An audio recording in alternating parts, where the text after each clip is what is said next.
चुनावी चर्चा के 7वें एपिसोड में आपका स्वागत है। जैसा कि आपको पता है कि हम लोग लोकसभा को लेकर के चुनावी एपिसोड कर रहे हैं और उसी के तहत इस वीडियो को आप लोगों के समक्ष रख रहे हैं। और इस वीडियो के प्रायोजक हैं टाइगर कोचिंग सेंटर, जो कि गोड्डा में है। और हमारे साथ इस वक्त परिचय के मोहताज नहीं है अब, क्योंकि क्षेत्र ये इतना भ्रमण कर लिए हैं कि जनता इन्हें जो कि काफ़ी प्यार दे रही है। हमारे साथ फिर भी आपको परिचय दे देते हैं। गोड्डा के पूर्व विधायक संजय प्रसाद यादव के सुपुत्र रजनीश आनंद जी मौजूद हैं। और चुनावी चर्चा पर इनसे बातचीत करने का कारण ये है कि एक युवा है और काफ़ी दिनों से ये धूप में पसीना बहा रहे हैं और क्षेत्र का भ्रमण कर रहे हैं। बाकी आप लोगों को बता दें कि ये आरजेडी से आते हैं और आरजेडी के समर्थक हैं। बाकी फ़िलहाल ये गोड्डा जिला में सक्रिय राजनीति में भी आ चुके हैं। तो भैया, सबसे पहला जो है कि आपका स्वागत रहेगा हमारे चैनल में।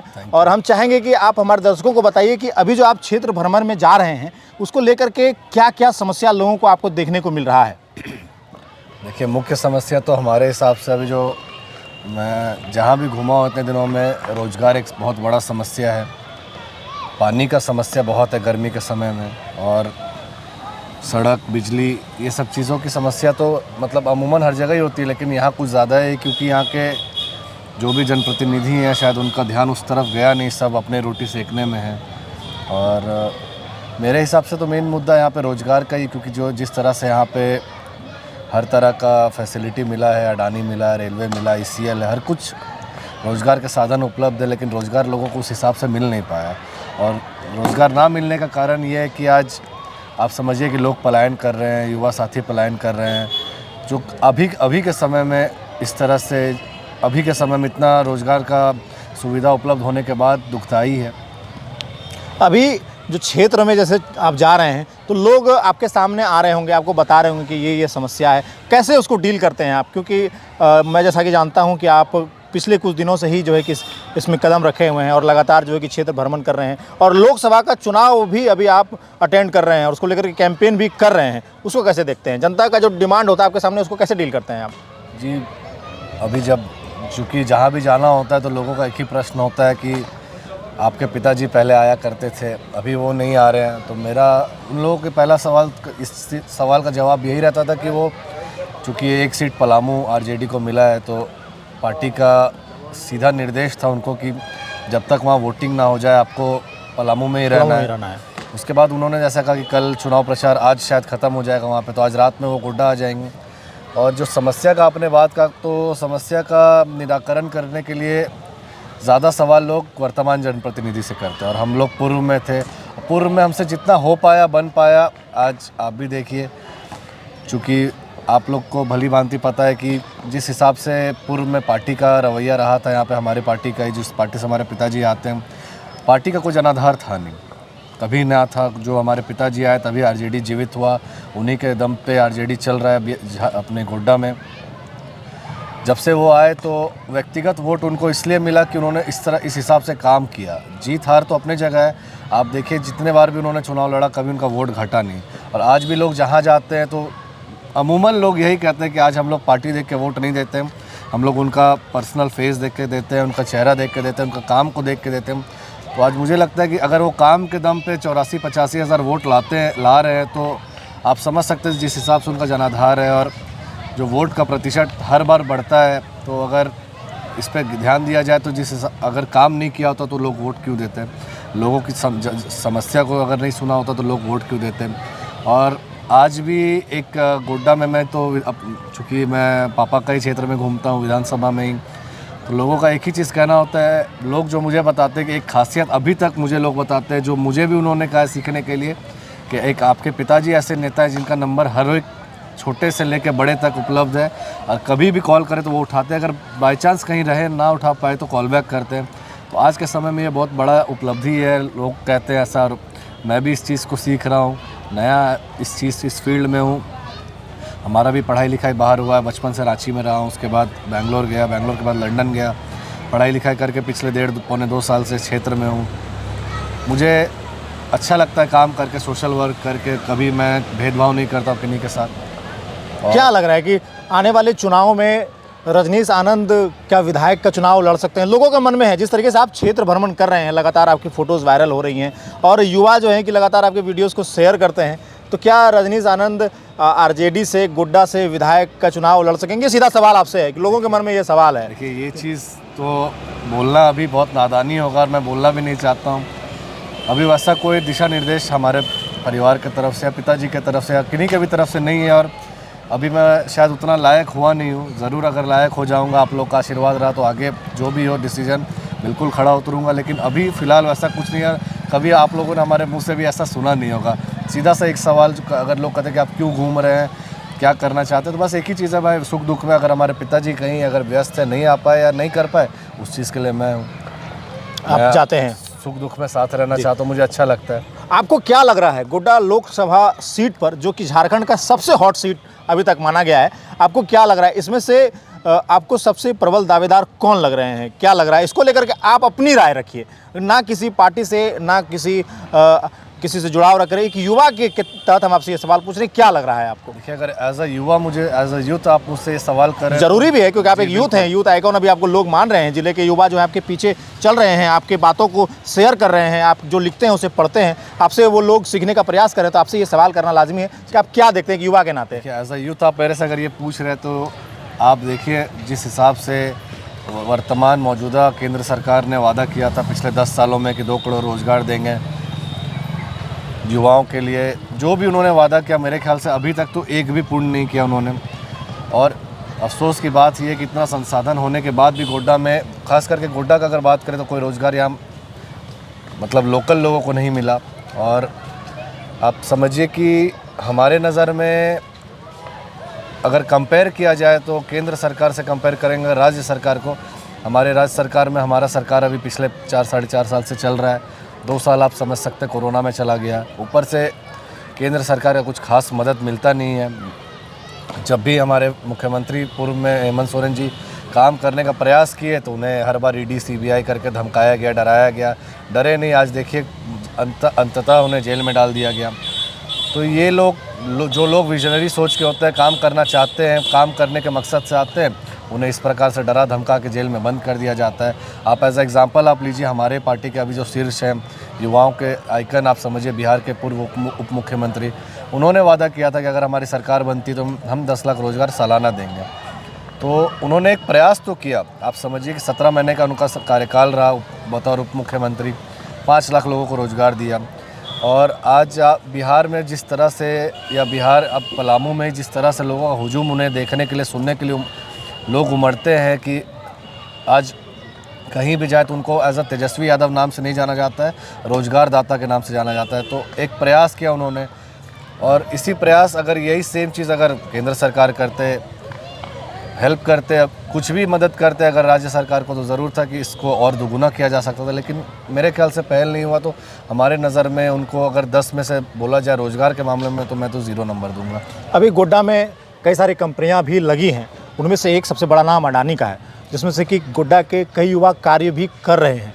उसको कैसे देखते हैं आप? जैसा कि सांसद बताते हैं कि हमने अडानी लगाया ताकि गोड्डा के युवाओं को जो है कि रोज़गार मिल सके, और मिला भी। उसको कैसे देखते हैं आप? क्या उसके बारे में क्या राय है आपकी? लोग काफ़ी तरह की टिप्पणियाँ करते हैं अडानी को लेकर के, और इस चुनाव में काफ़ी बड़ा मुद्दा भी रहा है।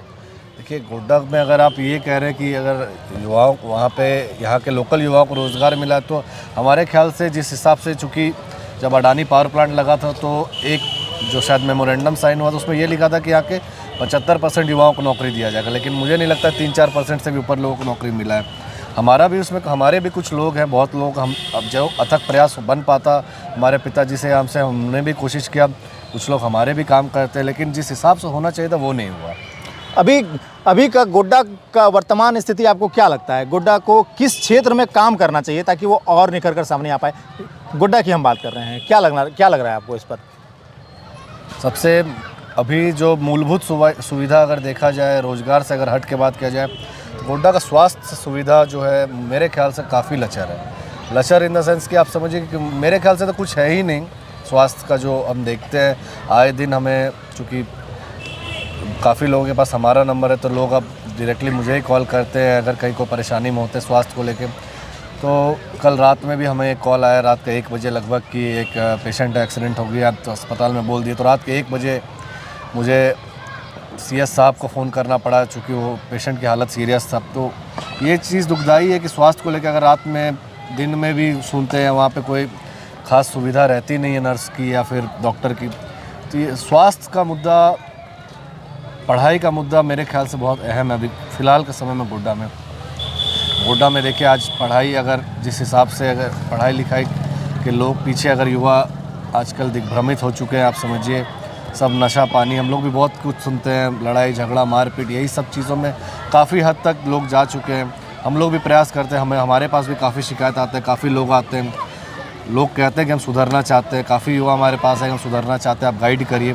तो मैं उन्हें सलाह देता हूँ कि सुधरना है तो सबसे पहले नशा छोड़िए, पढ़ाई पे ध्यान दीजिए, अभी समय है, एक उम्र के बाद सब चीज़ अच्छा लगता है। तो काफ़ी लोग माने भी, लेकिन काफ़ी लोग अभी हैं प्रयास में वो चीज़ ठीक हो। इन सब चीज़ों पे जिला पदाधिकारियों को, वर्तमान जनप्रतिनिधियों को, जिस हिसाब से देखिए युवा जनप्रतिनिधि हैं हमारे गोड्डा में, जिला परिषद हो, मुखिया हो, विधायक जो भी हों, ध्यान देना चाहिए। लेकिन उन्हें अपने उगाही के अलावा, भ्रष्टाचार के अलावा कहाँ किसी से मतलब रहता है। युवाओं जिस हिसाब से, देखिए मैं पर्सनल नहीं जाना चाहता हूँ, लेकिन अगर बोला जाए जिस हिसाब से बालू को लेकर वर्तमान विधायक रात में 1 बजे 2 बजे रोड पे उतर जाते हैं, अगर उसी प्रकार से युवाओं के लिए अगर वो रोड पे उतरते हैं या फिर आवाज़ उठाते, विधानसभा में आवाज़ उठाना वो वर्तमान विधायक है, कोई भी उठाएगा, 81 के 81 विधायक आवाज़ उठाते हैं रोज़गार के लिए। लेकिन जिस हिसाब से आप बालू के लिए रात के 1 बजे जो भी जिस हालत में आप आते हैं, रोड पे निकलते हैं अपने कार्यकर्ताओं के साथ, उसी हालत में अगर रोज़गार के लिए आप एक दिन धरना पे बैठते तो आज जिला की ये स्थिति नहीं रहता। एक दिन भी आप बताइए कि कभी आप मीडिया से जुड़े हैं, आप बताइए कि आपने कभी रोज़गार के मुद्दे पे उन्हें गोड्डा में कितने बार बात करते देखा है। कभी उग्र होकर जिस हिसाब से बालू को लेके करेंगे, कोई भी चीज़ को लेके करेंगे, लेकिन रोज़गार के मुद्दे में तो युवाओं की ये विफलता है। जिस हिसाब से युवाओं ने उनको चाहा, युवा देख के, युवा समझ के वोट दिया, पढ़ा लिखा समझ के, लेकिन उन्हें तो भ्रष्टाचार और उगाही के अलावा, बालू उगाही, गिट्टी उगाही के अलावा और कोई मतलब है नहीं। जिस तरीके से युवा परीक्षा में बैठते हैं, परीक्षा देने के बाद पता चलता है कि पेपर लीक हो गया है, ये सबसे बड़ा मुद्दा है सभी राज्यों के लिए, खासकर झारखंड और बिहार के लिए। जिस तरीके से बहालियाँ निकलती हैं, बहालियों के लिए युवाओं से फॉर्म भराया जाता है, फॉर्म के लिए फ़ीस लिया जाता है, और अचानक से पता चलता है एग्ज़ाम में बैठे हैं और कहीं किसी ज़िले में पेपर लीक हो गया, और सभी लोगों के सालों के साल मेहनत करने के पर पानी फिर जाता है। इसको कैसे देखते हैं आप, और ये इसको कैसे डिफाइन कीजिएगा? बहुत दुखदाई है। हम भी युवा हैं, हम भी पढ़े हैं, मैंने भी अपना डिग्री जितना भी हायर एजुकेशन हो सकता था हम अपने हिसाब से मैंने लिया, और ये चीज़ इतना दुखदाई है, बयां कर पाना मुश्किल है। ये बहुत बड़ी पीड़ा है ये चीज़। और जिस हिसाब से आपने कहा कि पेपर लीक हो जाता है, तो इसमें किसी एक लोगों का हाथ नहीं रहता है, शून्य से लेके शिखर तक लोगों का इस चीज़ पे हाथ रहता है। नहीं तो अगर किन्हीं एक को टारगेट करेंगे तो वो बोलना गलत है। आप बिहार में जब तेजस्वी यादव शासन में थे, कहाँ एक भी पेपर लीक हुआ, लोगों को फटाफट रोज़गार मिला। जैसे ही वो हटे, दूसरी सरकार आई, आप देखिए एक भी एग्ज़ाम अभी तक कंडक्ट नहीं हो पाया। झारखंड में तो रघुवर दास जी के सरकार जब 5 साल कंप्लीट चला, ऊपर से लेकर नीचे तक डबल इंजन की सरकार थी, एक एग्ज़ाम उन्होंने नहीं लिया जेपीएससी का। इन्होंने 3 प्रयास किया, लेकिन पेपर लीक हो गया। जो भी हुआ 3 प्रयास में भी पूरा नहीं हो पाया एग्ज़ाम। ये काफ़ी दुखदाई है, और इस चीज़ पे वर्क भी कर रहे हैं अभी जो वर्तमान मुख्यमंत्री हैं, उन्होंने भी काफ़ी निंदा किया और अपने अधिकारियों को चेताया भी है जितना जल्दी हो इस चीज़ को कंप्लीट किया जाए। प्रदीप यादव को कैसे देखते हैं आप? प्रदीप यादव का समर्थन अभी आपने किया है, आपकी पार्टी ने किया है, और कई दिनों से पिछले जो चरण है उसमें से कुछ संबंध अच्छे नज़र नहीं आ रहे थे, लोगों की चर्चा है सूत्रों के अनुसार। आप कैसे देखते हैं प्रदीप यादव को? आपके लिए कैसे नेता हैं, या क्या है आपके लिए वो? कैसे आप उसको? हमारे गार्जियन है सबसे पहली बात जी, और काफ़ी अनुभवी नेता है। अभी आप उनके लिए कैंपेन कर रहे हैं? बिल्कुल जी, अभी क्षेत्र में जा रहे हैं, लोगों को बता रहे हैं, उनकी उपलब्धियां गिना रहे हैं, साथ में कांग्रेस को लेकर के उनकी जो उन्होंने मैनिफेस्टो जारी किया है उसको लेकर के लोगों को आप बता रहे हैं। तो क्या लोगों से जा रहे हैं, तो क्या बता रहे हैं, क्या कुछ आप गिना रहे हैं कि आप कांग्रेस को समर्थन कीजिए? आपको अगर डायरेक्टली बताओ तो कांग्रेस की बात मैं नहीं किया हूँ कहीं पे भी जी, क्योंकि मुझे लगता है मेरे हिसाब से गोड्डा में कांग्रेस से ज़्यादा उपलब्धि उनकी खुद की है। तो मैं उनकी खुद का चर्चा करता हूँ, और जिस हिसाब से उनका अनुभव रहा है हर क्षेत्र में, आज कहीं भी जाता हूँ, हमारे विधानसभा में भी जाते हैं तो लोग कहते हैं कि जब उनका कार्यकाल पोड़ैयाहाट में ज़रूर अच्छा रहा होगा, जो लगातार 25 साल से विधायक है। पिछले कुछ टर्म में जो लोकसभा चुनाव में उन्हें हार का सामना करना पड़ा, तो कुछ ऐसे कारण थे, लेकिन अब उन सब कारणों को सुधार लिया गया है और अब लोग, मुझे लगता है कि हर तरफ से तैयार हैं उनको समर्थन देने के लिए, हर तरह से उनको जीत दिलाने के लिए तैयार है। और जो रुझान अभी हमें समझ आ रहा है, ये अप्रत्याशित जीत होगा कोड्डा में इस बार। 4 जून को देखिए, पता चल जाएगा। विधायक जी ने कहा था कि इस बार झारखंड में मोदी जी की लहर जो पहले चली थी वो नहीं दिख रहा है। क्या आप क्षेत्र में जा रहे हैं, आपको वो दिख रहा है जो आपके पिताजी ने कहा था? क्या उस पर कहिएगा? बिल्कुल नहीं दिख रहा है, इस बात तो सत्य है, क्योंकि जब 2014 में पहली बार वोटिंग, मैंने इंटरव्यू किया था, उसी में उन्होंने कहा था। मैंने वो इंटरव्यू सुना था, जिस हिसाब से पहले उन्होंने 2014 में उनका जब चुनाव था और जो लोग वोट मांगते थे तो कुछ सुनने को ही तैयार नहीं होते थे लोग। लेकिन अब जो है, अब पहले तो उनके अगेंस्ट सुनने को तैयार नहीं थे, अब उनके अच्छा ही सुनने को तैयार नहीं है लोग, क्योंकि उन्होंने कुछ अच्छा किया नहीं। लोग सुनते नहीं हैं, बस एक ही गांव में जो बात चलती कि 5 किलो चावल देते हैं, अकाउंट में पैसा देते हैं, तो लोग ही कहते हैं 5 किलो चावल देते तो उससे क्या होगा, घर चल जाता है 5 किलो चावल में, महीना भर चल जाएगा। ये सब अब ढकोसलाबाजी है। और ये अनाज का वितरण जो है वो तो कांग्रेस के टाइम से चलता चला आ रहा है, कुछ नया तो उन्होंने किया नहीं। अब वो लहर, सही बात है, नहीं रहा। और देखिए, आप जब चुनाव शुरू हुआ था तो 400 पार का नारा देते थे, आज वो 400 पार का नारा तो दूर का बात है, अब तो 200-150 में भी अब कहीं कोई बोलते नहीं है। अब आगे आने वाले समय में हम लोग मेहनत में कहीं कोई कमी नहीं करेंगे और हम भी अपने लोगों से अपील करेंगे कि बस संयम बरतें, अच्छे से मान सम्मान से लोगों से बात करें। अब लोग कोई चीज़ के भूखे नहीं है, मान सम्मान के भूखे हैं, और जहाँ मान सम्मान दीजिएगा लोग चाहेंगे। आज मुझे ही देखिए, मैं पिछले 1.5-2 सालों से गोड्डा में जहाँ भी घूमता हूँ, तो अब जहाँ भी जाता हूँ तो लोग कहते हैं कि आपका जो व्यवहार है हमारे प्रति या लोगों के प्रति, या आपने जो भी हम लोगों के लिए किया, क्योंकि जब से मैं आया हूँ तो ना तो मैं उस पद के लायक, हमारे पिताजी पद पे नहीं थे, तो मैं कुछ वैसा लायक काम, जो बड़ी काम होती है, रोड, बिजली, ये सब मैं नहीं कर पाया हूँ। लेकिन उसके बाद भी लोग इतने मेरे पीछे अगर हैं तो ज़रूर है, इस व्यवहार को देख के हैं, हमारे मान सम्मान को जो मैं देता हूँ लोगों को। मान सम्मान से भी बड़ी चीज़ है कि समय पे काम आते हैं। कभी भी आपको मैं बताया तो रात में कल 1 बजे फ़ोन आया और मैं उठा के उन्हें लाइनअप किया। वो लोग आज सुबह रो रहे थे, मुझे आए आवाज़ पे पकड़ के रोने लगे कि आज आप नहीं रहते तो शायद मेरे बेटे की जान नहीं बचती। तो वही हमारे लिए खुशी वही है, बस लोगों के काम आ सके। जी, तो बहुत बहुत धन्यवाद भैया हमारे साथ इस इंटरव्यू को करने के लिए। और आपको बता दें कि चुनावी चर्चा जारी रहेगा और फिर इनसे मुलाकात करेंगे। फिलहाल 13 तारीख को देखना होगा कि जिस तरीके से प्रदीप यादव का नामांकन होगा, कई बड़े नेताओं का नाम सामने आ रहा है, क्या कुछ निकल कर आता है। और दोनों के तरफों से जब नामांकन प्रक्रिया खत्म हो जाएगी तो फिर एक बार रजनीश भैया के साथ बातचीत किया जाएगा। फिलहाल दीजिए इजाज़त, बने रहिएगा हमारे साथ, देखते रहिए जिला जोहार। धन्यवाद।